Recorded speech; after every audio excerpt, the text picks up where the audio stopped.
where are these cuts taking place? Like, let's have a real tangible conversation, right? So where is this happening? Sure. Well, one area where cuts are taking place, there are dozens upon dozens of research reactors around the world, reactors that are located at educational institutions and elsewhere that have very limited security but use highly enriched uranium to study nuclear reactions and other things of that nature. And highly enriched uranium, as I mentioned earlier, is weapons grade uranium. It can be used in a nuclear weapon, and terrorists could potentially steal it.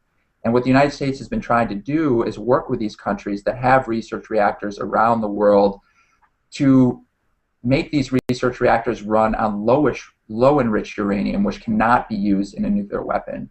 And as of 2 years ago, the administration's goal was to convert or shut down 200 of these research reactors by 2020. However, 2 years later, that goal has slipped a decade. And now the administration doesn't plan to secure and shut down all of these research reactors until 2030. That's a huge slip. And with a very minimal, relative to what we spend on the total defense budget, amount of resources, we can ensure that those research reactors are in fact shut down and verified by the early 2020s and not have to wait a whole nother decade to do that. I think that's such a good point, is that we can do this right now. And I think, and you hear folks out there, so you're going to hear this argument about, well, we should make these cuts because even if these folks get this enriched uranium, they won't be able to connect it. They won't be able to connect that type of material, those fissile materials, to a nuclear warhead or a tactical weapon or a RNAP, robust nuclear earth penetrator. Like, they can't use any of those weapons. They just sort of, they're not really going to know how to do that. So it's not a big deal.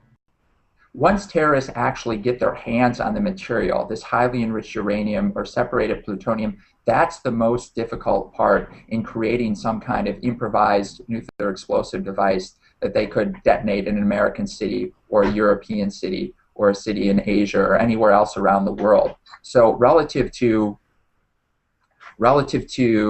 actually putting together the actual weapon, getting the material is the hardest part. So if they can get their hands on the material, it's not that difficult for them to fashion it into a crude device.